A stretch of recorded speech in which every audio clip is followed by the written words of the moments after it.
Phosphorus তো আপনারা জানেন, আমরা যদি পিরিয়ডিক টেবিলে যাই, কত নম্বর আছে, কারো জানা আছে পিরিয়ডিক টেবিল? আমি ভুলে গেছি নাম্বার কত নম্বরে আছে। ফসফরাস আছে 15 নম্বরে, ঠিক আছে, 15 নাম্বার এলিমেন্ট পিরিয়ডিক টেবিলে ফসফরাস। দেখেন আমি শেয়ার দিই।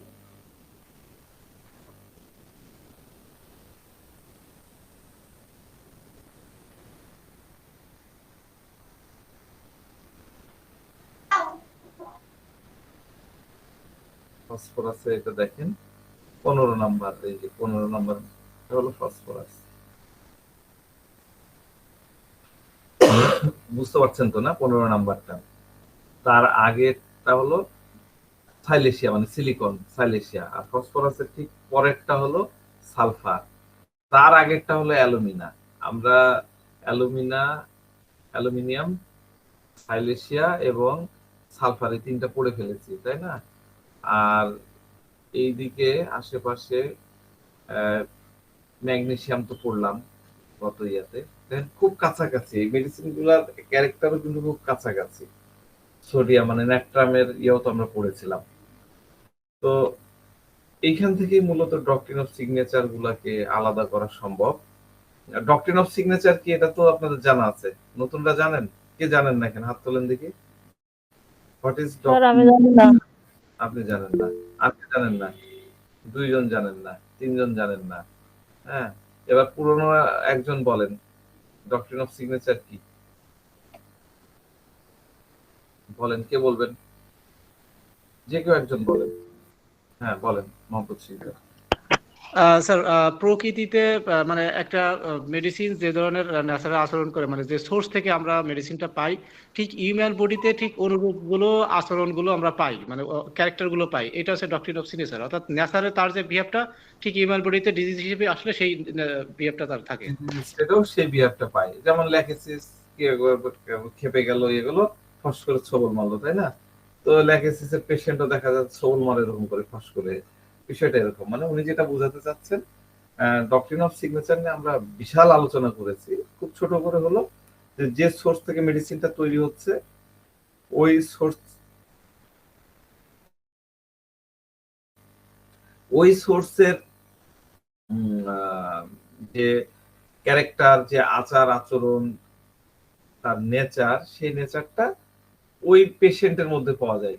ফসফরাসের সোর্সের যেরকম আচরণ হবে, যেটা থেকে ফসফরাস তৈরি হয়েছে, নেচারে যেরকম ফসফরাসের আচরণ থাকে, সেরকম আচরণটা আমরা ফসফরাসের পেশেন্টের মধ্যে পাবো। এটাকে বলা হচ্ছে ডক্ট্রিন অফ সিগনেচার। ঠিক আছে, ডক্ট্রিন অফ সিগনেচার আমি এগুলো বিস্তারিত আলোচনা করছি বহুবার। তো এইটুকু আপনারা মনে রাখেন, আবার সুযোগ হলে এটাকে আরো বিস্তারিত আলোচনা করা যাবে। তো phosphorus first doctrine of signature, এটা আপনারা নোট করে নেন। ফার্স্ট ফসফরাস হচ্ছে এমন একটা কেমিক্যাল কম্পাউন্ড, কেমিক্যালের একটা অংশ, যেটা অনেক বেশি রিঅ্যাক্টিভ। আমরা যারা কেমিস্ট্রি আমাদের ইন্টারমিডিয়েটে ছিল বা অনার্সের সাবসিডিয়ারিতে ছিল, বা যারা কেমিস্ট্রি সরাসরি ক্লাস করেছেন, তারা জানেন ফসফরাস খুবই রিঅ্যাক্টিভ একটা মৌল, একটা কম্পাউন্ড। হ্যাঁ, আপনি যদি ফসফরাসকে অন্য কোনো মৌলের সাথে কম্বাইন্ড করেন, আপনি, আমরা কেমিস্ট্রি ইয়েতে কি করি জানেন, একটা মৌলকে আরেকটা মৌলের সাথে একসাথে করে আমরা কম্বিনেশন করি, করে আমরা দেখি লবণ টবণ তৈরি করি, এরকম থাকে। তো আপনি ফসফরাস নিলেন, নিয়ে অন্য যে কোনো কম্পাউন্ডের সাথে যদি তাকে আপনি রেখে দেন, বা তাকে যদি কম্বাইন করার চেষ্টা করেন, তার সাথে যদি বিক্রিয়া করানোর চেষ্টা করেন, তাহলে সে খুব দ্রুত রিঅ্যাক্টিভ হয়ে যায়, অনেক বেশি রিঅ্যাক্টিভ হয়। হ্যাঁ, এই জন্যই বলা হয়ে থাকে phosphorus is a very much reactive compound, খুব রিঅ্যাক্টিভ মানে কম্পাউন্ড। আমরা দেখি না ফসফরাস ইয়েতে ব্যবহার করে, এই যে পটকা টটকা ইউজে। হ্যাঁ, আমি আসতেছি আলোচনাগুলোতে। তো এই যে রিঅ্যাক্টিভনেস ফসফরাসের মৌলের, মানে ফসফরাসের যেটা মূল, যেখান থেকে ফসফরাস তৈরি হয়েছে, সে হচ্ছে অনেক বেশি রিঅ্যাক্টিভ। ঠিক এরকমটা আমরা ফসফরাস পেশেন্টের মধ্যে পাই, এরাও অনেক বেশি রিঅ্যাক্টিভ, এরা অনেক বেশি ইমোশনাল হয়, হাইপার সেন্সিটিভ। আপনি যদি তাকে কোনো ইমোশনাল মুভি দেখান, মানে কি, যেখানে অনেক কান্নাকাটি আছে, একটু পর পর মহব্বতেন সিনেমা, তাই না? আর ইমোশনাল সিনেমার নাম মনে পড়ছে না, যেটাতে খালি কান্নাকাটি আর কান্নাকাটি। এইরকম যদি সিনেমা তাকে দেখেন, সে দ্রুত দেখবে, সিন দেখবে আর কাঁদবে, সিন দেখবে আর কাঁদবে।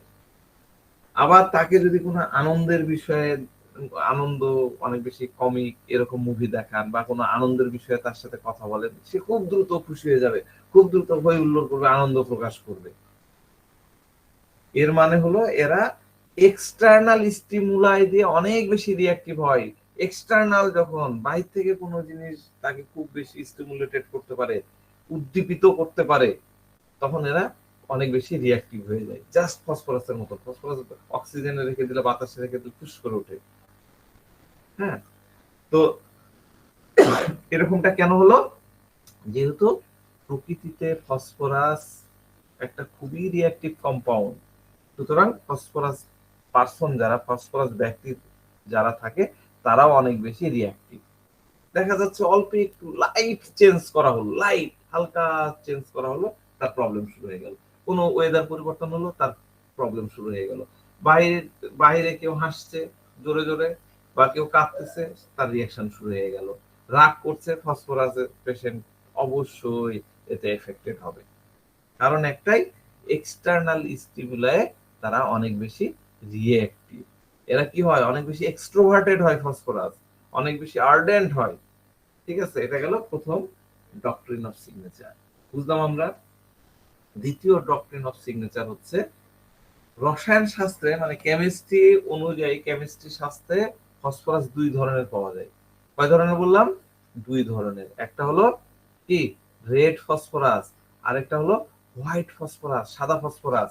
ওই যে সাদা ফসফরাসের বোম টোম ইয়ে করে, আপনার গাজাতে আপনার ফিলিস্তিনিদের উপরে ইসরায়েলেরা ফসফরাস বোমা বর্ষণ করেছে, শোনেননি আপনারা?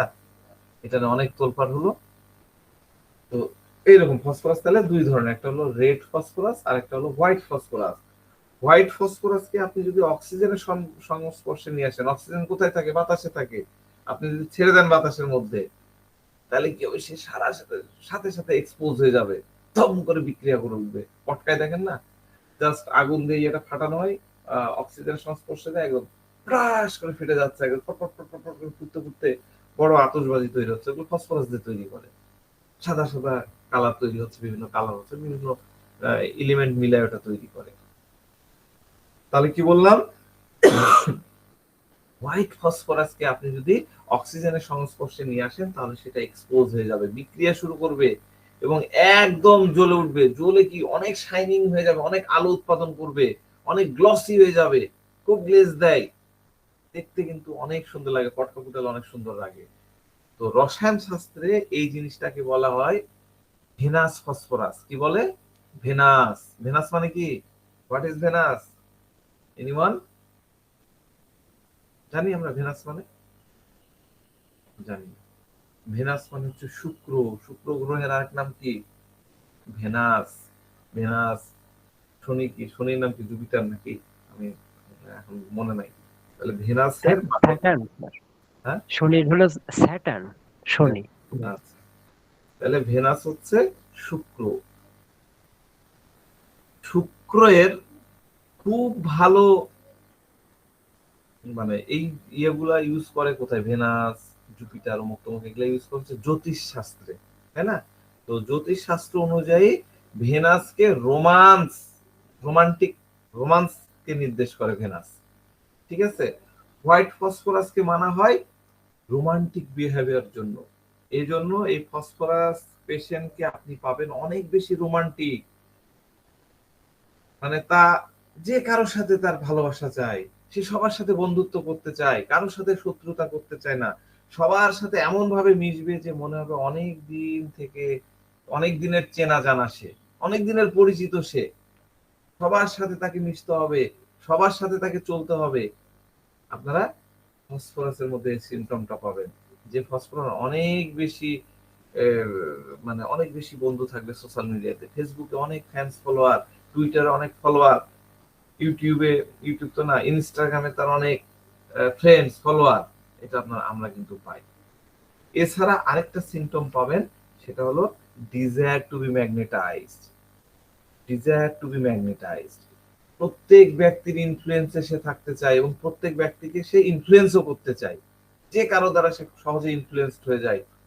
ধরেন যে আমি এইভাবে পরে আছি, এরকম একটা কি বলবো এটার নাম, জ্যাকেট হুডি টাইপ, ফসফরাস দেখাচ্ছে আমাকে পছন্দ করে করলো, আমার দ্বারা ইনফ্লুয়েন্স হয়ে সেও হুডি পরা শুরু করলো, তার ক্যারেক্টারটা এরকম। তো ফসফরাসের এই ক্যারেক্টারটা আসে হচ্ছে হোয়াইট ফসফরাসের কারণে। তো হোয়াইট ফসফরাসের কম্পোজিশনে আমরা যদি মানে হোয়াইট ফসফরাস তো বুঝলাম, হোয়াইট ফসফরাসকে যদি আমরা রেড ফসফরাসের সাথে কম্পারিজন করি তাহলে আমরা দেখতে পাবো রেড ফসফরাস একটা কেমিক্যাল কম্পাউন্ড। এটা হলো এটা হলো অ্যামরফাস। অ্যামরফাস, হ্যাঁ অ্যামরফাস কি? অ্যামরফাস হচ্ছে অ্যামরফাস, হ্যাঁ অ্যামরফাস। অ্যামরফাস হচ্ছে আমি এটা ভুলে গেলাম। অ্যামরফাস হচ্ছে যার কোনো নির্দিষ্ট শেপ সাইজ থাকে না, হ্যাঁ নির্দিষ্ট কোনো মানে অবয় থাকে না। এই ক্যারেক্টার দিয়ে আমরা ফসফরাসকে কিন্তু ডিফাইন করতে পারি। আপনি যদি একটু চিন্তা করে দেখেন তাহলে পাবেন ফসফরাস যদি আপনার বন্ধু হয় তার কিন্তু কোনো ভরসা থাকবে সে কখন চেঞ্জ হয়ে যাচ্ছে। ফসফরাস পেশেন্টেরও এরকম শেপ সাইজ থাকে না। শেপ সাইজ মানে কিন্তু আমি বডি শেপ সাইজের কথা বলতেছি না, মাইন্ডের যে শেপ সেটার কথা বলছি। এটা খুব চেঞ্জেবল, দ্রুত চেঞ্জেবল হতে পারে। সে আপনার সাথে অনেক বেশি বন্ধু, এখন এত গলায় গলায় ফিরি, এত বেশি বন্ধুত্ব, অনেক কথা বলতেছে, পরবর্তীতে যাচ্ছে কোনো একটা কাহিনী ঘটে গেছে, সে আপনার সাথে আর নাই, আপনাকে চেনা না জানে না, আর আরেকজনের সাথে সে বন্ধুত্ব করতে। সুতরাং ফসফরাসের পেশেন্টের নির্দিষ্ট কোনো শেপ থাকবে না। একজন নির্দিষ্ট পেশেন্ট কোনো একজন ব্যক্তির সাথে মানে ফসফরাসের একজন নির্দিষ্ট পেশেন্ট কোনো একজন ব্যক্তির সাথে দীর্ঘ সময় ধরে ইমোশনালি কানেক্টেড থাকবে না, কারণ এদের বিহেভিয়ার হয় চেঞ্জেবল বিহেভিয়ার। ফসফরাস পেশেন্টের বিহেভিয়ার হচ্ছে চেঞ্জেবল। ফসফরাস প্রকৃতিতেও কিন্তু ওইভাবেই পাওয়া যায়। আমরা ফসফরাসের মধ্যে আরেকটা ক্যারেক্টার দেখতে পাই, এটাকে বলে, এই ক্যারেক্টারকে বলা হচ্ছে কসমোপলিটন। কসমোপলিটন, কসমোপলিটন মানে কি বলতে পারেন? হোয়াট ইজ কসমোপলিটনের বাংলা মিনিং? কসমোপলিটন এর খুব ভালো বাংলা মানে হচ্ছে সর্বজনীন, হ্যাঁ আরো মানে আছে। তো এই কসমোপলিটন হচ্ছে কি আরেকটা মানে খুব কাছাকাছি মিনিং হচ্ছে অসাম্প্রদায়িক, হ্যাঁ বিশ্বজনীন, এটা সবচেয়ে ভালো, বিশ্বজনীন। মানে সে একটা জিনিসে সন্তুষ্ট না, সবার হয়ে থাকতে চায়। একটা চাকরিতে সে সন্তুষ্ট না, একক রিলেশনেও সে সন্তুষ্ট থাকতে চায় না, বারবার তার হেয়ার স্টাইল চেঞ্জ হবে, তার বেয়ার্ড দাড়ির স্টাইল চেঞ্জ হবে, ঠিক আছে? কখনো এই ফ্রেঞ্চ কার্ড রাখতেছে, কখনো পুরো আমার মতন রাখতেছে, কখনো ছোট রাখতেছে, ডিফারেন্ট টাইপের। বারবার তার পোশাকের স্টাইল চেঞ্জ হবে, কখনো নেতাদের মতন পাঞ্জাবি পরবে উপরে, কখনো মসজিদ কোটের মতন কোট পরলো, কখনো দেখা যাচ্ছে যে হিপ হপ টাইপের ইয়ে পড়তেছে, জিন্সের প্যান্ট পরে। এই যে চেঞ্জেবল স্টাইল, পোশাকের চেঞ্জ, মানে তার লাইফে তার চেঞ্জ চাই চাই। সুতরাং এরকম ব্যক্তি যে আপনাকে বারবার বলবে যে আমার লাইফে চেঞ্জ চাই, আমি লাইফটাতে চেঞ্জ চাই, তখন আমরা এটাকে বলবো হচ্ছে কসমোপলিটন। হ্যাঁ, আর এটা হলো ফসফরাসের একটা special character, not necessary every ফসফরাসে, কিন্তু এটাও একটা ফসফরাসের স্পেশাল ক্যারেক্টার। কেন? কারণ ফসফরাস যেখান থেকে তৈরি হয়েছে, যে এই টাইপের ফসফরাস তৈরি হয়েছে রেড ফসফরাস থেকে, অ্যামরফাস থেকে, হ্যাঁ। আর হোয়াইট ফসফরাসের কারণে তার বিহেভিয়ারটা হচ্ছে রোমান্টিক, ভেনাস বিহেভিয়ার, তার লুকিংটাও সুন্দর, তার প্রেজেন্টেশন সুন্দর, ঠিক আছে? তাহলে আমরা দুটা ডক্ট্রিন অফ সিগনেচার নিয়ে আলোচনা করলাম। তৃতীয় ডক্ট্রিন অফ সিগনেচার, ফসফরাস যেখান থেকে মাইনিং করা হয়, মানে বলে খনি, ফসফরাসের যে খনি থাকে যেখান থেকে ফসফরাস উত্তোলন করা হয়, সেই জায়গার আশেপাশের জায়গাগুলা অনেক ফার্টিলাইজার থাকে আর কি, আশেপাশে মাটিটা এগুলো খুব ফার্টিলাইজার ফার্টাইল হয়, সে জমিগুলাতে মানে ফসফরাসের বেশি থাকার কারণে ওখানে ফলন অনেক ভালো হয়, ফসল অনেক ভালো হয়। বেসিক্যালি আমাদের আছে না, আমরা কি ইউজ করি, ফসফেট, আমরা সার দিই না, ফসফেট ফসফরাস থেকে তৈরি হয়। এই ফসফরাস বেসিক্যালি উদ্ভিদের গ্রোথ বাড়ায়, গ্রোথ রেগুলেট করে, দ্রুত গ্রোথ বাড়ে, ফসফরাস দিলে গাছ দ্রুত বাড়ে। সুতরাং আমরা এখান থেকে কি বুঝতে পারছি যে ফসফরাসের পেশেন্ট কিরকম হবে, বলতে হবে কিরকম হবে। ফসফরাস আছে, ফসফরাস ধরেন আমরা ফসফেট দিলাম, ফসফেট দিলে গাছ কি বললাম, থিন হচ্ছে, টল হচ্ছে, কিন্তু পাতলা হচ্ছে, সিলিন্ডার হচ্ছে, দ্রুত বর্ধনশীল। যারা দ্রুত বাড়ে তারা কি মোটা হয়? মোটা হয় না। অনেক গার্জেন এসে বলে যে আমার বাচ্চা তো হৃষ্টপুষ্ট ছিল, এখন পাতলা হয়ে গেছে, তার মানে কি? আমরা তখন বলি যে টেনশন করেন না, সে এখন লম্বা হবে। আপনি অনেক শিশুর ক্ষেত্রে দেখবেন, ভালো করে খেয়াল করে দেখবেন, সে পাতলা এবং অনেক লম্বা হয়ে গেছে, তার হাত পা গুলো লম্বা লম্বা, হ্যাঁ, যদিও সে চিকন, কারণ তার গ্রোথটা হচ্ছে অনেক দ্রুত হচ্ছে। তাহলে ফসফরাসের পেশেন্ট কেন অনেক লম্বা হয়? কারণ ফসফরাস হচ্ছে একটা খুব ভালো growth regulator fertiliser, growth regulating fertiliser, অনেক বেশি বৃদ্ধিবর্ধক সার। ঠিক আছে। চতুর্থ ডক্ট্রিন অফ সিগনেচার হচ্ছে ফসফরাসের বিষক্রিয়া। দেখা গেছে বিভিন্ন সময় যে বম টম দেয়, তারপরে ইটে করে ফসফরাস পয়জনিং করা হয়। তো ফসফরাসের বিষক্রিয়ায় দেখা গেছে ফসফরাস ব্যক্তি অধিক মাত্রায় তার বডির মধ্যে যখন ফসফরাস চলে যায়, ফসফরাস ঢুকে যায়, তার পুরা শরীরের বাহ্যিক অংশ, মানে এই বাহিরের পার্ট, এক্সটার্নাল পার্ট, চামড়া টামড়া যেগুলা থাকে, এবং ইন্টারনাল পার্ট, ভিতরের যে অংশগুলা, এগুলাতে অনেক বেশি ইনফ্লামেশন হয়ে গেছে। ফসফরাস বেশি যাওয়ার কারণে কি হলো? অনেক বেশি ইনফ্লামেশন হয়ে গেছে। তাহলে আমরা হোমিওপ্যাথি ল অনুযায়ী কি জানি, যেটাতে যেটা তৈরি হয় সেটাতে সেটা ভালো হয়, তাই না? তাহলে ফসফরাস হচ্ছে ইনফ্লামেশনের একটা ভালো মেডিসিন। এটা হতে পারে কনজাংভাইটিস, হ্যাঁ, স্টোমাটাইটিস, ইসোফেজাইটিস, গ্যাস্ট্রিটাইটিস, কোলাইটিস, যে কোনো ইনফ্লামেশন, যত টিস সব মানে তো ইনফ্লামেশন, তাই না?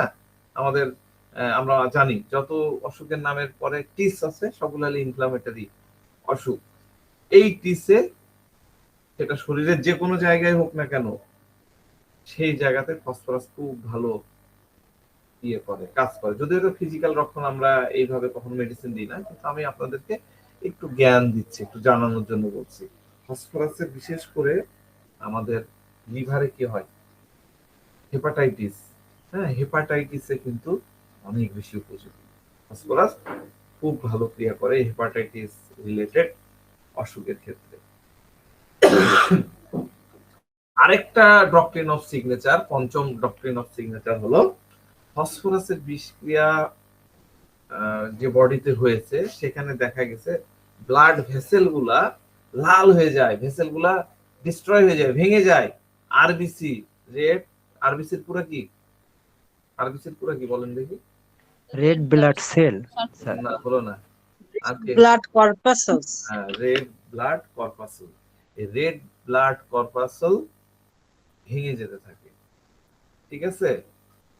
তখন আমাদের বডি হলুদ হয়ে যায়, জন্ডিসের মতন হয়ে যায়, জন্ডিস টাইপের হলদাভ হয়ে যায়।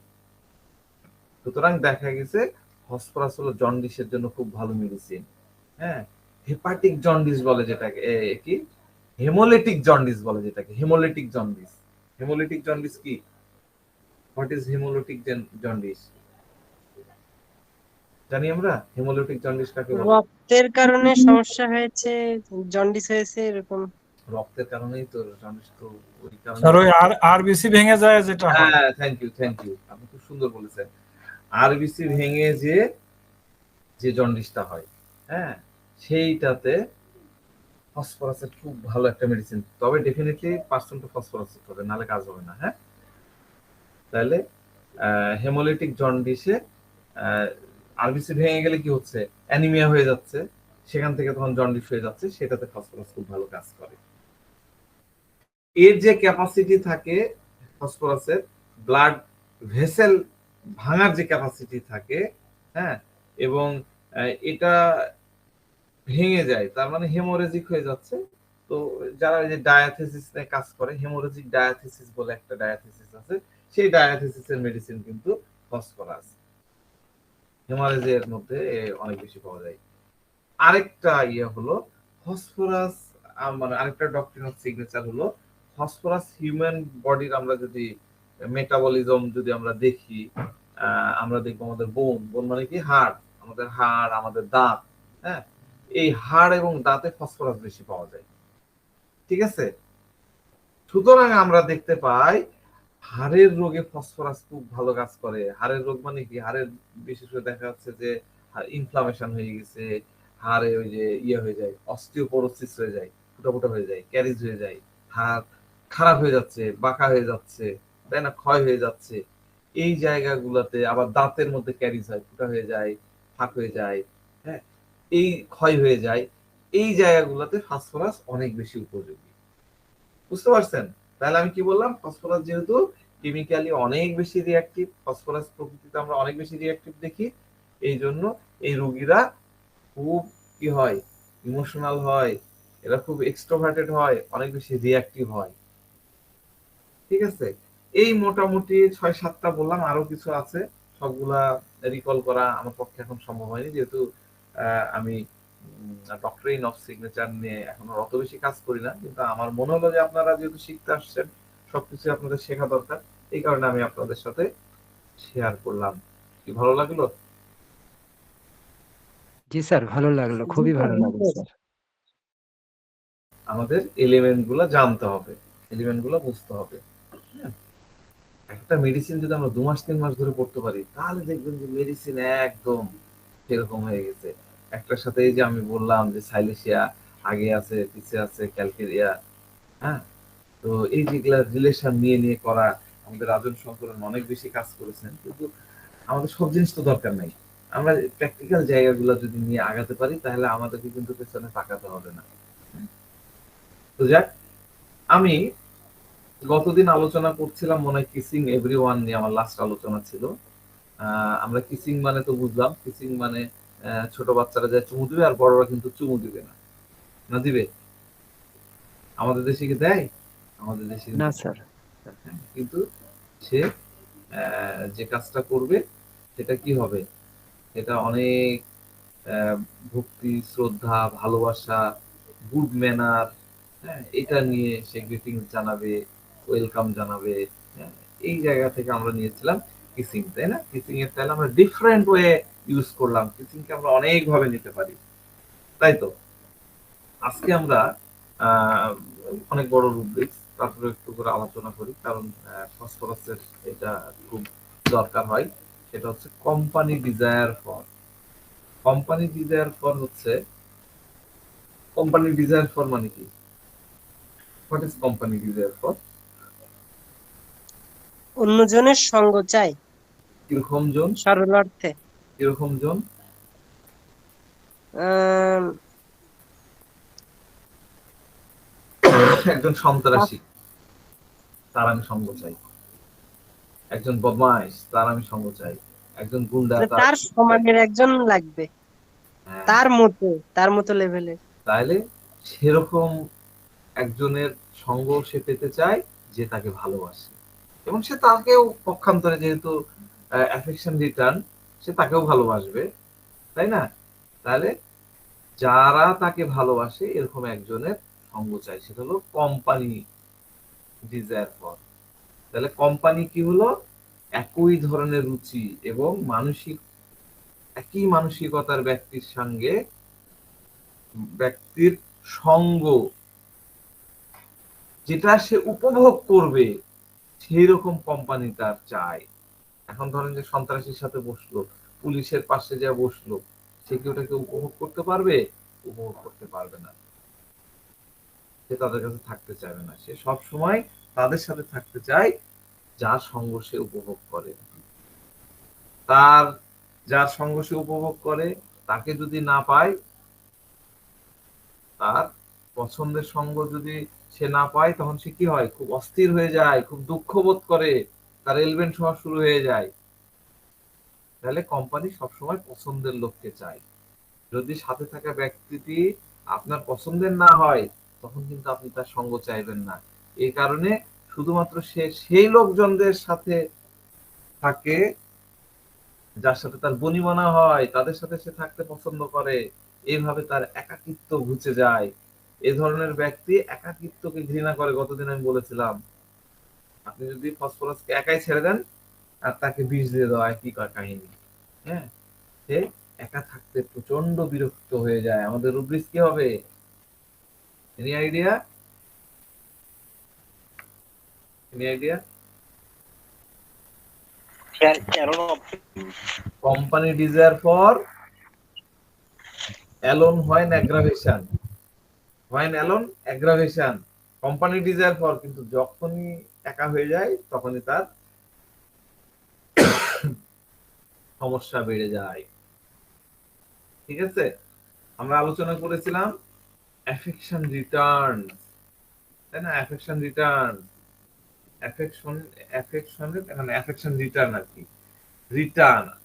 আরেকটা রুব্রিক্স আছে, এই রুব্রিক্সটা বেসিক্যালি সম্ভবত চিৎকারার ইয়েতে দেওয়া আছে, আমি মানে রেফারেন্সটা দেখতে পাইনি। সেটা হলো অ্যাফেকশন অ্যাকসেপ্ট। ঠিক আছে, এই অ্যাকসেপ্ট মানে কি? ACCEPTS, accept. অ্যাকসেপ্ট মানে, হোয়াট ইজ অ্যাকসেপ্ট? অ্যাকসেপ্ট মানে হচ্ছে গ্রহণ করা। হ্যাঁ, কোনো কিছু অফার করলে যেটা স্বেচ্ছায় গ্রহণ করা হয়। অ্যাকসেপ্টেড ডিকশনারি মিনিং হচ্ছে গ্রহণ করা, আর আমরা এটাকে বুঝবো স্বেচ্ছায় গ্রহণ করা। আর রিটার্নস, অ্যাফেকশন রিটার্নের রিটার্নস মানে কি? প্রতিদান দেওয়া, যা নেওয়া হয়েছিল, যেটা নিয়েছিলাম সেটাকে ফেরত দেওয়া। এর ব্যাখ্যাটা কিরকম? যে তাকে ভালোবাসে, যারা তার কেয়ার করে, সে তাদেরকেও একইভাবে তার স্নেহ প্রদর্শন করে, অ্যাফেকশন দেয়। যেভাবে সে তার থেকে স্নেহ পেয়েছিল ঠিক একইভাবে মানে সেটা ফেরত দিতে চায়, এবং অন্য কোনো অনুভূতিও যদি হয় সেটাও কিন্তু সে ফেরত দিতে চায়, শুধু স্নেহ বলে না। যেটা পাবে, বদমাইশ পার্সন তো, যেটা পাবে সেটাই সে ফেরত দিবে। বুঝতে পারছেন? তো এটা আমরা কিভাবে পাই? এটা হয়, আমি পেয়েছি। সেটা হলো, আমি আমার মানে পেশেন্টের কথা বলতেছি না, গল্প আকারে বলতেছি। একটা বাচ্চাকে একবার গ্লোবিউলস দেওয়া হয়েছিল, ছোট বাচ্চা, তাকে আমরা গ্লোবিউলস দিই। প্রত্যেক ছোট বাচ্চাকে আমরা, প্রায় ছোট বাচ্চাকে গ্লোবিউলস দিই। 40 নাম্বার বড়িটা দিই। তো 40 নাম্বার বড়িটা তাকে দিয়েছিলাম। পরের বারে যখন ভিজিট করা হলো, ছোট বাচ্চা, আপনার নিয়ার অ্যাবাউট 5 বা 6 বছর, পরের বছরে মানে পরের ভিজিটে সে সাথে করে একটা গিফট নিয়ে আসছে, ছোট্ট একটা গিফট, তেমন ভ্যালুয়েবল কিছু না, সে একটা ভালো কিছু নিয়ে আসছে। ছোট বাচ্চা এরকম করছে, তাহলে চিন্তা করেন। তো কেউ যদি বাচ্চাদের বা বৃদ্ধদের বা বয়োজ্যেষ্ঠদেরকে ভালোবাসে, তাদেরকে স্নেহ করে, তাদের প্রতি কোমল ভাবনা রাখে, বা তাদেরকে এমন অনুভূতি দেয় যে সে তাকে ভালোবাসে, তখন তার ভালো লাগে। এটা হলো অ্যাকসেপ্ট অ্যাফেকশন। আমি যে রুব্রিক্সের কথা বললাম সেটা হলো অ্যাকসেপ্ট অ্যাফেকশন। ঠিক আছে, অ্যাকসেপ্ট অ্যাফেকশন। এবং সে তখন খোলা মনে তার ভালোবাসা প্রকাশ করতে থাকে। অ্যাকসেপ্ট করলো অ্যাফেকশনটা এবং খোলা মনে প্রকাশ করছে। প্রকাশ করাটাই, খোলা মনে প্রকাশ করাটাই হলো কি? Affection return. আগে তো অ্যাকসেপ্ট করলো, এবার সে যেটা দিচ্ছে সেটা হলো রিটার্ন। বুঝতে পারলাম? ওই যে যেটা বললাম, বাচ্চাকে গ্লোবিউলস দেওয়া হলো, পরবর্তীবারে আসার সময় সে মা বলে যে সে এই গিফটটা মানে এমন জোরাজোরি না, এটা আঙ্কেলকে দিতেই হবে, এটা আঙ্কেলের জন্য নিয়েই যাব। সে নিয়ে আসছে। অনেক সময় আপনারা দেখবেন বাচ্চা আপনার জন্য চকলেট নিয়ে আসছে, অনেক সময় দেখবেন। আমার অভিজ্ঞতা নেই, আমার অভিজ্ঞতা গিফটে আছে, কিন্তু অনেক সময় আপনারা পাবেন ওই বাচ্চা। আপনি আপনারা একটা কাজ করবেন, যারা রেগুলার প্র্যাকটিস করেন, গ্লোবিউলস রাখলেন, চকলেটও রাখবেন এবং চকলেট দিলেন, দেখবেন আপনার জন্য রিটার্ন নিয়ে আসছে চকলেট। ঠিক আছে, আরেকটা রুব্রিক্স আছে যেটা আপনি রেপার্টরিতে পাবেন না, সেটা হচ্ছে affection craving for. Affection craving for, affection craving for. ক্রেভিংটা কি? আমি তো পড়েছিলাম, বলেন তো ক্রেভিং কি? ডিজায়ার, ওয়ান্ট, এগুলা পার্থক্য করেছিলাম। ক্রেভিং কি? ক্রেভিং কোনটাকে বলি? What is craving? 2-3 বার পড়াইছি, 2 বার তো পড়াইছিলেন। বলেন ক্রেভিং কি? এনিওয়ান? ডিজায়ার কি? ডিজায়ার তো আকাঙ্ক্ষা, হ্যাঁ, তা আকাঙ্ক্ষার চেয়ে আরো বেশি অতিরিক্ত আকাঙ্ক্ষাটা হলো ক্রেভিং স্যার। কোনো কিছু তীব্র ইচ্ছা, মানে তীব্র ইচ্ছা কি লালায়িত থাকা। ওই যে জিভা লক লক করে বলে না, কুকুরের সামনে ধরেন খাবার পড়লো, তখন জিভাটা একদম খাইতে তো পারতেছে না, জিভাটা টস টস করে লালা ঝরছে, লালায়িত থাকা, এটা হলো ক্রেভিং। মানে ক্রেভিং হলো strong desire, strongly desire, to desire strongly, ডিকশনারিতে দেওয়া আছে। এটা একটি তীব্র, জরুরি এবং অস্বাভাবিক ইচ্ছা বা কোনো কিছুর জন্য আকাঙ্ক্ষা। যেমন আমরা দেখি, আমরা বলি, ডিকশনারিতে দেওয়া আছে, he had a craving for sympathy, সে সহানুভূতি পাওয়ার জন্য, কি হবে এটার অর্থ? He had a craving for sympathy, এটা যদি আমরা অর্থ করি তাহলে কি আসবে? সে সহানুভূতি পাওয়ার জন্য লালায়িত ছিল, মানে ওয়ান্টের উপরের ধাপ। ঠিক আছে? আমরা দেখি মিষ্টি খাওয়ার জন্য ক্রেভিং, ক্রেভিংস ফর সুইটস, মানে আমার মিষ্টি খাওয়ার জন্য হঠাৎ করে এমন ইচ্ছা হয়েছে, আমি আর থামতে পারতেছি না, এটা হলো ক্রেভিংস। তো তার ভিতরে ভালোবাসা পেতে এবং ভালোবাসার পাত্র হওয়ার তীব্র ক্রেভিংস থাকে, আকাঙ্ক্ষা থাকে। সে ভালোবাসা ছাড়া বাঁচতে চায় না। দেন পালসিটিলার মতন মনে হচ্ছে, অনেক কাছাকাছি। পালসিটিলাও হিপোক্রেটস, পালসিটিলাও ক্লিনজিং পার্সন অফ ফার্নিচার, তাই না? আবার এও ভালোবাসা ছাড়া বাঁচতে পারে না, তাই সে এমন কাউকে আঁকড়ে ধরে বা ক্লিনস করে যে তার যথাযথ যত্ন নেয় বা তার সাথে খুব পোলাইট, জেন্টাল আচরণ করে, পোলাইট ভাবে কথা বলে, পোলাইট ভাবে তার সাথে থাকে। এরকম কাউকে পাই, দেখেন পালসিটিলার মতন মনে হচ্ছে। কত কাছাকাছি একটা মেডিসিনের সাথে একটা মেডিসিন। আমরা যদি আরো কিছু না জানি তাহলে আমি পার্থক্য করতে পারবো না। তো মায়ের মতো যে সন্তানকে ভালোবাসে আর তার সব প্রয়োজন মেটায়, সেই ব্যক্তির সাথে একটা বাচ্চা কি করে? খুব নিরাপদ বোধ করে এবং সব সময় থাকতে চায়। আমাদের সুন্দর রূপদিস আছে, cleansing take the hand of mother, he always will always cleansing grasps at others, এরকম পার্সনকে সে একদম ধরে ফেলে। ঠিক আছে? তাহলে এখানে এই দুটো রুব্রিক্সের মধ্যে দেখেন, প্রথম রুব্রিক্সটাতে কি দেওয়া আছে? মাদার। What is mother? মা কে? মা হচ্ছে এমন একজন ব্যক্তি যে সন্তানকে জন্ম দেয়, তাকে আদর যত্ন করে, লালন পালন করে, এটা আমরা সবাই জানি। সবভাবে তার যত্ন নেয়, এমনকি সন্তানের সুবিধার জন্য সে তার নিজের সমস্যা, নিজের কষ্ট, নিজের অসুবিধার দিকেও সে কিন্তু নজর দেয় না, তাই না? আমরা তো জানি মা তো এরকমই হয়। বাচ্চাটিও তখন অনুভব করে যে মা তার যত্ন নিচ্ছে, মায়ের উষ্ণতা, মায়ের ভালোবাসা সে অনুভব করে। সে জানে যে মা তাকে কত ভালোবাসে এবং কত যত্ন নেয়। মায়ের কাছে থাকলে তার কোনো বিপদের সম্ভাবনা সে দেখে না। হ্যাঁ, এমনকি যদি মা তাকে ধমক দেয়, তাকে বকা দেয়, তাকে মারে, তখন ওই বাচ্চা যে মাকে বুঝেছে, মাকে চিনেছে, সে বাচ্চা ওই ধমকের পেছনে মায়ের স্নেহ যত্ন দেখতে পায়। এই জন্য সে সবসময় মাকে ক্লিনস করে থাকে, আঁকড়ে ধরে থাকে। আঁকড়ে ধরেটা আমার আসলে বলতে ভালো লাগে না, এই কারণে ক্লিনস বলতেছি। আপনারা ক্লিনস বুঝেন, ক্লিনস মানে একদম জাপটে জাপটে ধরে থাকে। আমি ক্লিনজিং এর একটা ভিডিও দেখাইছিলাম না, যেরকম লতানো গাছ কি করে। আপনি যদি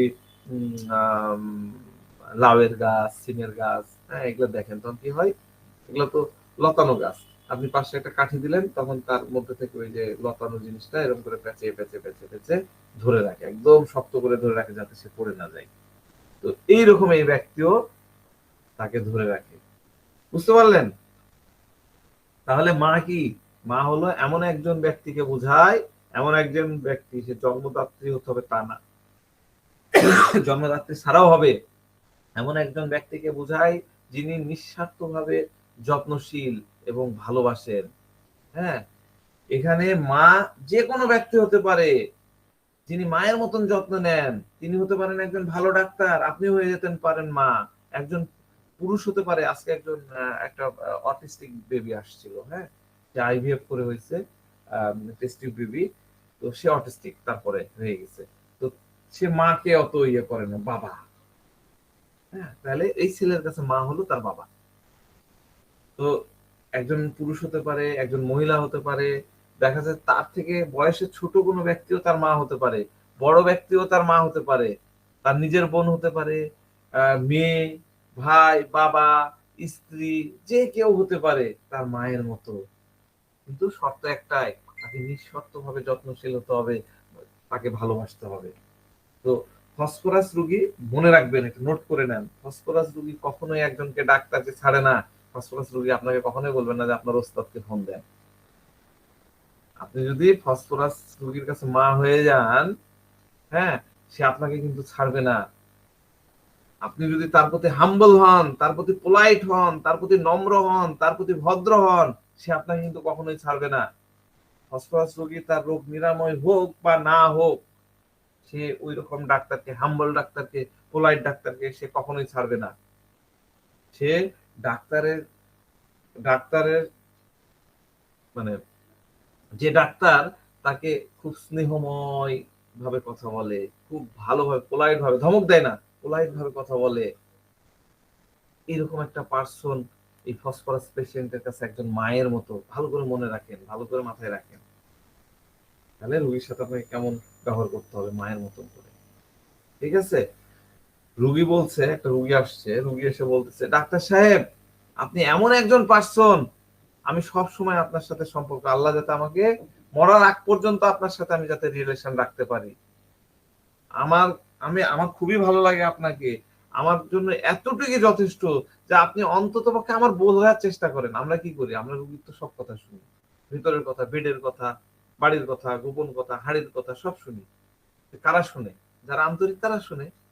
তাহলে রুগী এই কথাগুলো আমাদেরকে বলে যে অন্তত পক্ষে আপনি আমার কথা বোঝার চেষ্টা করেন, বা আপনি আমার কথা বুঝতে পারেন, আপনি আমার প্রতি খুবই সিম্প্যাথাইজড। ঠিক আছে? এই ছোট্ট কথা, এই ছোট্ট কথা কিন্তু আপনাকে ফসফরাস ইন্ডিকেট করবে। এই ছোট্ট কথা থেকে আমরা কি সরি কি রুব্রিক্স নিতে পারি? Any idea? বলেন।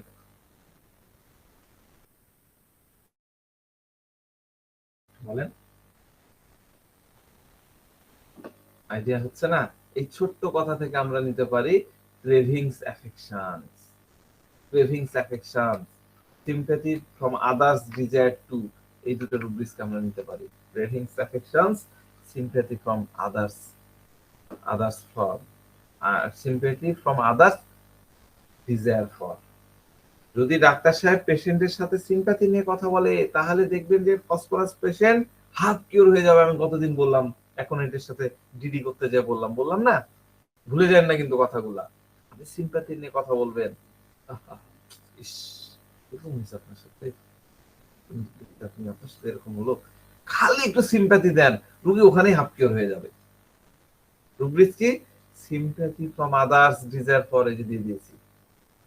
Sympathy from others, desire for. Sympathy মানে কি? What is sympathy? সিম্প্যাথি মানে সহানুভূতি। সহানুভূতি কি? যখন কি হয়, ব্যক্তি বা কোনো জিনিসের সাথে পারস্পরিক সম্পর্কের একটা গুণ, ডিকশনারি অর্থ বলতেছি, পারস্পরিক সম্পর্কের একটা গুণ যা তাকে প্রভাবিত করতে পারে বা অন্যকে প্রভাবিত করতে পারে। দ্বিতীয় অর্থ ডিকশনারিতে কি দেওয়া আছে? অন্যের অনুভূতি শেয়ার করার ক্ষমতা, বিশেষ করে দুঃখ কষ্ট ভাগ করে নেওয়ার ক্ষমতা। এর মানে হলো সে চায় মানুষ তার প্রতি সহানুভূতি হোক, সহানুভূতিশীল হোক, সহানুভূতি থাকুক, সে সবার কাছ থেকে সহানুভূতি চায়। Sympathy, desire from others from, তাই না? তো রুগী বলছে, রুগী বলে, রুগী আপনার কাছে এরকম বলবে যে আমি জানি প্রত্যেকেরই নিজ নিজ সমস্যা, তার যা যা এক একজনের যে যে প্রবলেম থাকে তার তার নিজেকেই ওটা বহন করতে হয়, নিজেকেই সলভ করতে হয়, সেই প্রবলেমটা, তার কষ্ট তাকেই সহ্য করতে হয়। কিন্তু আমি আমার বাচ্চাদের কাছ থেকে আশা করি যে তারা আমার কাছে, আমার সাথে কিছুটা সময় দিক, আমার সাথে বসে কথা বলুক, বা আমার খোঁজ খবর নিক। একটা বৃদ্ধা মহিলা বলতেছে, যখন তারা আমার কাছে আসে তখন আমি অনেক ভালো অনুভব করি, ডাক্তার সাহেব আমার ব্যথা একদম নাই হয়ে যায়। ডাক্তার সাহেব আমার ব্যথা একদম নাই হয়ে যায়। বুঝতে পারছেন? Sympathy, desire for others from, light হয়ে যায় তখন, লাইট ডিজায়ার ফর এখান থেকে নেওয়া যায়। এরপরে আরেকটা ওয়ার্ড আছে, এটা হলো পেশেন্ট। পেশেন্স, পেশেন্স আমরা দেখলাম কোথায়? পেশেন্সের উদ্দেশ্যটা কই হারা গেছে। পেশেন্স, পেশেন্সটা একটু বুঝি। পেশেন্স মানে কি? পেশেন্স মানে হচ্ছে ধৈর্যশীল। ধৈর্যশীল আমরা কাকে বলি? ধৈর্যশীলের অনেকগুলো মানে ডিকশনারিতে দেওয়া আছে। তার মানে হচ্ছে প্রথমটা হলো কোনো প্রকার অভিযোগ বা রাগ ছাড়াই যন্ত্রণা, বিরক্তি, কষ্ট ইত্যাদি সহ্য করা। চাপের মুখেও সহনশীলতা প্রকাশ করা, বিশেষ করে কোনো বিষয়ের উপরে অধ্যবসায় বা পরিশ্রম করা। হ্যাঁ, সহ্য করার সক্ষমতা বা ইচ্ছা যখন থাকে সেটা হলো পেশেন্স। ধৈর্যশীল ব্যক্তি এমন একজন যে সহজে বিরক্ত হয় না, এমনকি যে পরিস্থিতিতে অন্য লোকজন বিরক্ত হয়ে যাবে, হতাশ হয়ে যাবে, সে পরিস্থিতিতেও সে বিরক্ত হয় না। হ্যাঁ, অনেক রুগী খুব ধৈর্যশীল, এত ব্যথা নিয়ে সে আপনার কাছে আসতেছে। হ্যাঁ, রুগী বলছে, ডাক্তার সাহেব আমি খুব ধৈর্যশীল, আপনি যতদিন বলেন আমি ওষুধ খাবো। ধৈর্য ধরে সে তার সব কষ্ট সহ্য করবে। তো একটা রুগী তার একটা প্রবলেমের জন্য দীর্ঘদিন ধরে সব বড় বড় টেস্ট গুলো করেছে, দামি দামি টেস্ট করেছে, তারপরেও তার ভালো হচ্ছে না। তারপরেও সে শান্ত থাকতেছে, হতাশ হচ্ছে না। বলছে, ডাক্তার সাহেব আমার অনেক ধৈর্য আছে, আপনি যতদিন বলবেন ততদিন ওষুধ খেয়ে যাবো। এটা হলো পেশেন্স। আপনি আমাকে যতদিন বলবেন আমি ওষুধ চালিয়ে যাব, আমি কেবল এই সমস্যা থেকে মুক্তি পেতে চাই, আমি ঠিক হয়ে যেতে চাই। এটাই হলো কি? পেশেন্স। এটাই হলো লাইট ডিজায়ার ফর, এটাই হলো মুড রিপালসিভ। ঠিক আছে? একদম রিজিড হয়ে থাকে। এমনকি সে যদি কাঙ্ক্ষিত ফলাফল না পায় তারপরেও সে পার্সিভার করবে, ধৈর্য ধরে, পার্সিভারেন্স থাকবে, ধৈর্য ধরে থাকবে, পেশেন্সে থাকবে, লক্ষ্য অর্জনের জন্য তার সর্বোত্তম প্রচেষ্টা চালাতে থাকবে। তার পথে যত বড়ই কাটা থাক, যতই কণ্টকপূর্ণ হোক, যত বড়ই অসুবিধা হোক না কেন, তার পথ থেকে, তার চলার পথ থেকে কেউ তাকে হটাতে পারবে না। এরকম আমরা আমাদের এই সাবকন্টিনেন্টে দেখি, আমাদের দেশে দেখি, গ্রাম অঞ্চলে দেখি, কি হয়? নতুন ছেলে বিয়ে করে নতুন পুত্রবধূকে নিয়ে আসছে, শ্বশুর বাড়িতে নানান ধরনের প্রতিকূলতার মুখোমুখি হতে হচ্ছে। শাশুড়ি, ননদ তাকে অকথ্য নির্যাতন করছে, তা সত্ত্বে সে একটা টুক শব্দ পর্যন্ত করছে না, কোনো প্রতিক্রিয়া জানাচ্ছে না, বা কোনো প্রকার প্রতিশোধ নিচ্ছে না, বাপের বাড়িতে কমপ্লেন করতেছে না। এটা কি? এটা হলো পেশেন্স। বুঝতে পারলেন? পেশেন্স। এরপরের রুব্রিক্সটা হচ্ছে এমবারেস। দুটো রুব্রিক্স দিই, তাহলে একসাথে পড়া হয়ে যাবে। এটা হলো embrace everyone, embrace everyone, embrace companion, his companion, embarrass his companion. embarrass, embarrass মানে কি? embarrass মানে what is embarrass? embarrassing বলে না? embarrass মানে হচ্ছে আলিঙ্গন করা, হৃদয় খোলা হৃদয়ে গ্রহণ করা। এমব্রেস, হ্যাঁ, কি? এমব্রেস। হ্যাঁ, embarrass, ঠিক আছে, তুমি যে উচ্চারণ করো। আমরা আমরা কি বলি? embarrassing। হ্যাঁ, embarrass করা। তো এই এমবারেস করা হচ্ছে নিজের দিকে টেনে নেওয়া। আমি হাত দিয়ে কি করলাম? এমবারেসিং করলাম, এটাকে আমি এইভাবে টেনে নিলাম, তাই না? আমরা কোলাকুলি করি তখন কি? আসেন কোলাকুলি, আসেন কোলাকুলি, হাতের দিকে নিজের দিকে টেনে নিলাম। তার কি? দুই হাত দিয়ে বুকে টেনে জড়িয়ে ধরা। এটা কি? এটা কি নির্দেশ করে? আমরা কেন কোলাকুলি করি? এটা একটা ভালো বাংলা হচ্ছে কোলাকুলি করা। কেন কোলাকুলি করি? ভাই, ঈদের দিন কেন কোলাকুলি করতে হয়? এটা কি নির্দেশ করে কোলাকুলি করাটা? অনেকদিন পরে বন্ধুর সাথে দেখা হয়েছে, কেন কোলাকুলি করব? যাতে ক্লোজনেসটা একটু বাড়ে। না, ওটা তো উদ্দেশ্য। এই কোলাকুলি করাটা কিসের নির্দেশ করে? কি ইন্ডিকেট করে? মহব্বতের উদ্দেশ্য স্যার। মহব্বতের উদ্দেশ্য। খুব সুন্দর, ধন্যবাদ। খুব সুন্দর। মহব্বতের উদ্দেশ্যে মানে, মহব্বত মানে কি? স্নেহ, অ্যাফেকশন। এটা অ্যাফেকশন অ্যাফেকশন নির্দেশ করে। আর এম্বারেস কি কাউকে জোর করে করা হয়? এটা সানন্দে গ্রহণ করা হয়, তাই না? সানন্দে, স্বেচ্ছায় নেওয়া হয়। এম্বারেসের আরেকটা ডিকশনারি মিনিং হচ্ছে কোনো একটা ধারণা, কোনো একটা মতবাদ, সেটাকে গ্রহণ করা, একটা ধারাকে আলিঙ্গন করা, গ্রহণ করা। যেমন আমরা কি অমুক পীর সাহেবকে আমরা গ্রহণ করছি, কেউ কি বলছে তুমি পীরের মুরিদ হয়ে যাও? বলেনি, কিন্তু আমরা তার কাছে সানন্দে স্বেচ্ছায় চলে গেছি।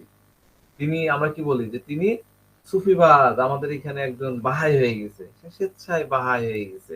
ওই বাহাই হয়ে যাওয়াটা, এটাকে বলে হচ্ছে যে সুফি হয়েছে, সে আমরা এটাকে বলি তিনি সুফিবাদকে আলিঙ্গন করেছেন, মানে সুফিবাদ গ্রহণ করেছেন।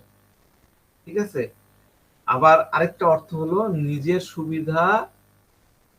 সুবিধার জন্য কাউকে ওয়েলকাম করা। আমাদের ডিকশনারিতে খুব সুন্দর করে একটা লাইন লেখা আছে,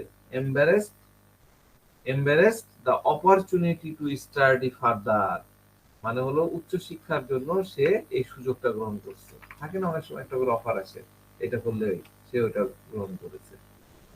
আরো অর্থ আছে, আরো অর্থের মধ্যে একটা অর্থ হচ্ছে কোনো কিছুর একটা অংশ বা আইটেম বা উপাদান হিসাবে অন্তর্ভুক্ত হওয়া। যেমন charity embraces all the acts to contribute the human welfare. আমি এটা দিয়ে দিলাম, এটা সম্ভবত ওয়েব স্টারে দেওয়া আছে। মানে কি, কোন দাতব্য সংস্থা এমন কাজগুলোকে এম্বারেস করছে, আলিঙ্গন করছে, যার মধ্যে মানব কল্যাণে, যে কাজগুলো মানব কল্যাণে অবদান রাখে। এম্বারেসের আরেকটা ইয়া হলো সেটা হলো সমান বা সমতুল্য হওয়া। সমান বা সমতুল্য হওয়া একটা মানে, হিজ অ্যাসেট এম্বারেস 10 মিলিয়ন, মানে তার, সে 10 মিলিয়ন ডলারের তার সম্পদ সমতুল্য হয়ে গেছে, সমান হয়ে গেছে। ঠিক আছে।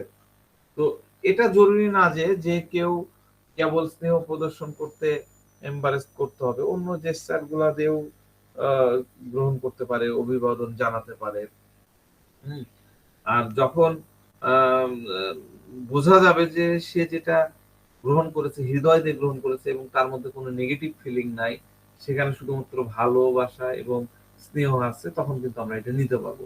তাহলে এম্বারেসড হলো প্রেম এবং স্নেহের প্রতীক। হ্যাঁ, অন্য ব্যক্তিকে দুই হাত দিয়ে জড়িয়ে ধরে ভালোবাসা দেখানোর তার প্রতীক নাই, মানে প্রয়োজন নাই। ওর মধ্যে ঢুকে গেলেই, ভালোবেসে স্নেহময় হয়ে ঢুকে যায়, তাহলে কিন্তু আমরা এই রুব্রিক্সটাকে নিয়ে নিতে পারবো। এরপরে দেখেন রুব্রিক্স এর মধ্যে দ্বিতীয় যে রুব্রিক্সটা দিলাম, এই রুব্রিক্স এর মধ্যে দেওয়া আছে যে এম্বারেস কম্পানিয়ন হিজ। কম্পানিয়ন মানে কি? কম্পানিয়ন মানে হচ্ছে, কম্পানিয়ন মানে আমরা কি বুঝি? বন্ধু, বন্ধু তো ফ্রেন্ড হয়। কম্পানিয়ন মানে হচ্ছে সহযোগী, তাই না? সহযোগী কিরকম ইয়া? সহযোগী হচ্ছে যার সঙ্গ সে উপভোগ করে, যার সঙ্গ সে পছন্দ করে। তার নিজের বন্ধু যার সঙ্গ সে উপভোগ করে, সেটা হলো কম্পানিয়ন। কম্পানিয়নের অনেকগুলো ডিকশনারি মিনিং আছে। তার মধ্যে একটা মিনিং হলো এক ব্যক্তি যে ঘন ঘন অন্য বা অন্যদের সাথে মেলামেশা করে।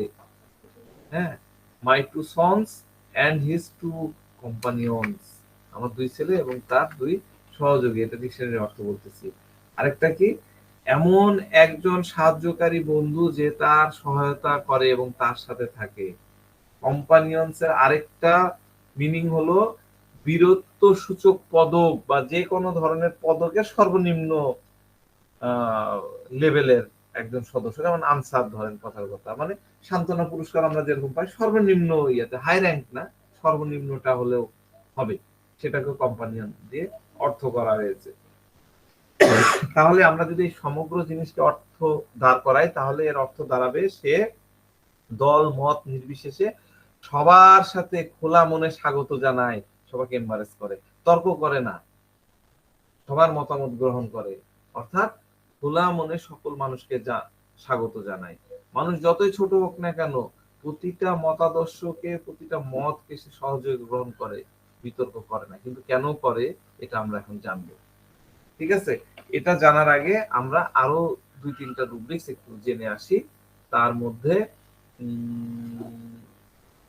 মধ্যে একটা রুব্রিক্স হলো delusion noble of being, delusion noble of being, ঠিক আছে, ডেলুশন নোবেল অফ বিইং।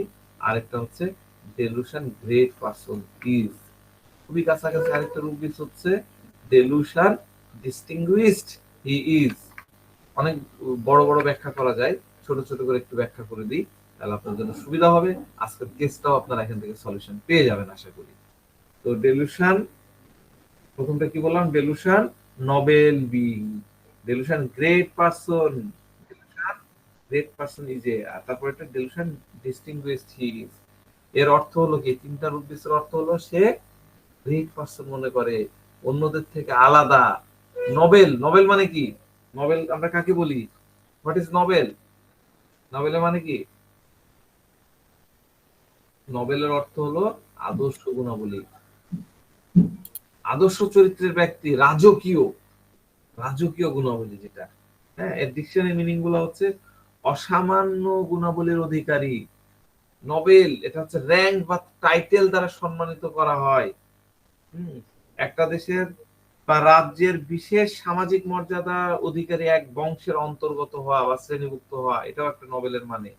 আরেকটা কি, একটা উচ্চতর নৈতিক চরিত্র বা শ্রেষ্ঠত্বের অধিকারী।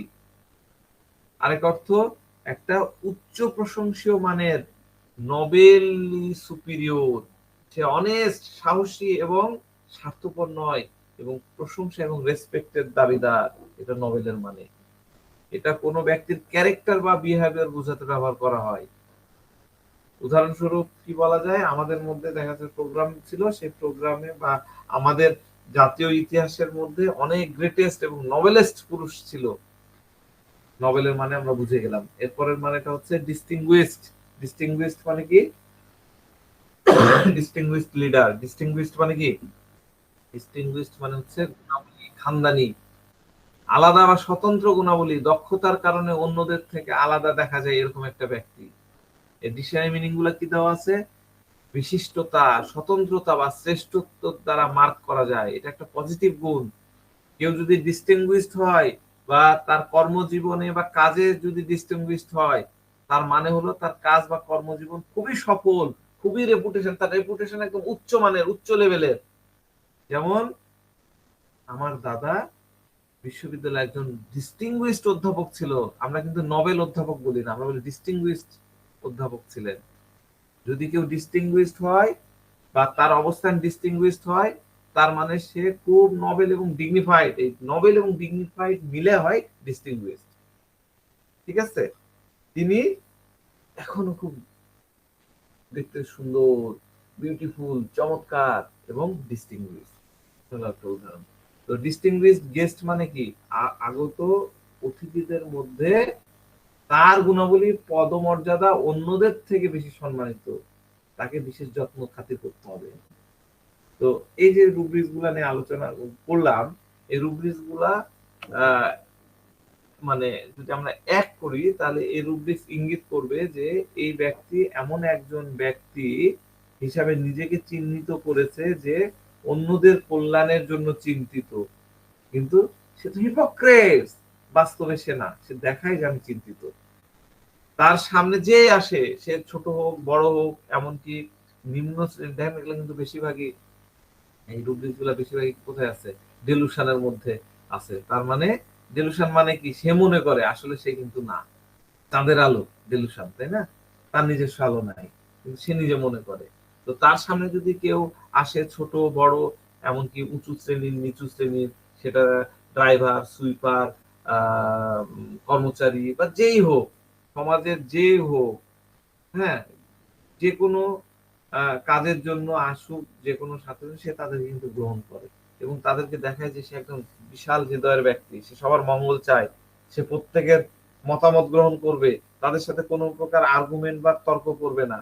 কারণ কারণ সে একটা বিশেষ সামাজিক মর্যাদা অর্জন করতে চায়, সমাজে একটা জায়গা করে নিতে চায়। যদি আপনি একজন কথা কথা সুইপারের সাথে যদি টুইটুকারি করেন, আপনি সে যে একটা ভালো মন্দ কথা বললো, এই তুই জানিস নাকি, এগুলা বলা শুরু করেন, সে আপনাকে মূল্যায়ন করবে, করবে না। তো সে তো মূল্যায়নটা চায়, এই কারণে সে কি করে, তাদের সাথে কোনো আর্গুমেন্টে জড়ায় না, কারণ তাকে ওই জায়গাটা নিতে হবে। হ্যাঁ, নিজেকে অন্যের চোখে গ্রেট প্রমাণ করতে চায়, এর জন্য সে এত ইফোর্ট দিয়ে কাজ করে। সে ইফোর্ট গুলা দেয়, কিন্তু তার অর্জন হলো আমাকে সোসাইটির বড় জায়গায় যেতে হবে। সে তার অর্জন বা আনন্দের বাইরে গিয়ে কিছু করে না। ফসফরাস মনে রাখবেন কোনো কাজ স্বার্থের বাইরে করে না। সে অন্যের থেকে কিছু সুবিধা নিতেই চায়, এই কারণে সে ভণ্ডামের পথ অবলম্বন করে। আপনার কাছে মনে হবে ভেড়ার খালের নিচে নেকড়ে, ভেড়ার চামড়ার নিচে সে নেকড়ে, ভেড়ার পোশাকে নেকড়ে। এটা হলো ফসফরাস, মনে রাখবেন। ঠিক আছে, আরেকটা রুব্রিক্স একটু বলে শেষ করব, সেটা হচ্ছে ডেলুশন থামস ফিঙ্গারার, একটা সিঙ্গেল মেডিসিন ফসফরাস, এটা বুঝতে হবে। ডেলুশন ফিঙ্গার্স আর থামস। থামস কি? থামস কি? What is thumbs? বৃদ্ধাঙ্গুল স্যার। বৃদ্ধাঙ্গুলি স্যার। আসলে আমরা বৃদ্ধাঙ্গুলি বলি, কিন্তু হ্যাঁ, বৃদ্ধাঙ্গুলি অর্থ থামসটা হলো এই জিনিস, দেখা যাচ্ছে তাই না? তাহলে শরীরে এই আঙ্গুলের থেকে কিন্তু থামসটা আলাদা, তাই না? আঙ্গুল হলো সিঙ্গেল, এগুলো হলো আঙ্গুল আঙ্গুল, আর এটা থামস যখন করলাম এটা কিন্তু আলাদা। এটাতে আমরা কি নির্দেশ করি? এটাতে আমরা শক্তি নির্দেশ করি, বিজয় নির্দেশ করি, তাই না? Thumbs up. তো ফসফরাসের ফিঙ্গারগুলোকে থামস হিসাবে বিবেচনা করে। কি বলছে? ডেলুশন ফিঙ্গার্স আর থামস, ফসফরাস ফিঙ্গারগুলো থামস হিসাবে বিবেচনা করে। এর অর্থ কি? জনগণের কাছে সম্মান, অ্যাটেনশন পাওয়ার জন্য সে হিপোক্রিসি করে। সে খুব নিম্ন শ্রেণীর মানুষের সাথেও এই কাজটা করে, অর্থাৎ সে নিজের ব্যক্তিগত লাভের জন্য আঙ্গুলগুলোকে থামস হিসাবে ব্যবহার করে। ঠিক আছে, আমাদের অনেক ধরনের আঙ্গুল আছে, আমরা এমনি দেখতে পাই কি, এই যে বৃদ্ধাঙ্গুলি, এটা আমরা বৃদ্ধাঙ্গুলি বলি, তাই না? এই বৃদ্ধাঙ্গুলি ইংরেজি কি? থামস। আচ্ছা, হলো। আর এটা হলো, এটা কি? কিনাঙ্গুলি, তাই না? আমাদের এরকম অনেকগুলো আঙ্গুল আছে। বৃদ্ধাঙ্গুলি মোটা, এই মোটা দিয়ে কি হচ্ছে? মোটা কিসের প্রতীক? শক্তিশালী, গর্বের প্রতীক, বিজয়ের প্রতীক। আর ফসফরাস তার সব আঙ্গুলকে থামসের মতন মনে করে, মানে এই সব আঙ্গুলগুলোকে সে থামসের মতন মনে করতেছে। হিপোক্রেটস হওয়ার কারণে সে বড়দের মতো ছোট মানুষকেও, সে ছোটদেরকেও সম্মান করে। একটু আগে বললাম যে ড্রাইভার, সুইপার, মেথর, ডোম, এদেরও কথা শুনে, এদের সাথে আর্গুমেন্টে যায় না। সে তার মান সম্মান বাড়ানোর জন্য কিন্তু মূলত এই কাজটা করে। কারণ তার প্রতিপত্তি, তার ক্ষমতা, সে মনে করে ওদেরকে হাতে রাখতে পারলে আমার প্রতিপত্তি, আমার ক্ষমতা বৃদ্ধি পাবে। ঠিক আছে, আমাদের একটা আছে, রুব্রিক্স আছে। রুব্রিক্সটা হচ্ছে delusion chair rising up chair is. Delusion chair rising up chair is, এটা আমার কোথায় যেন লেখা আছে, আমি নাই।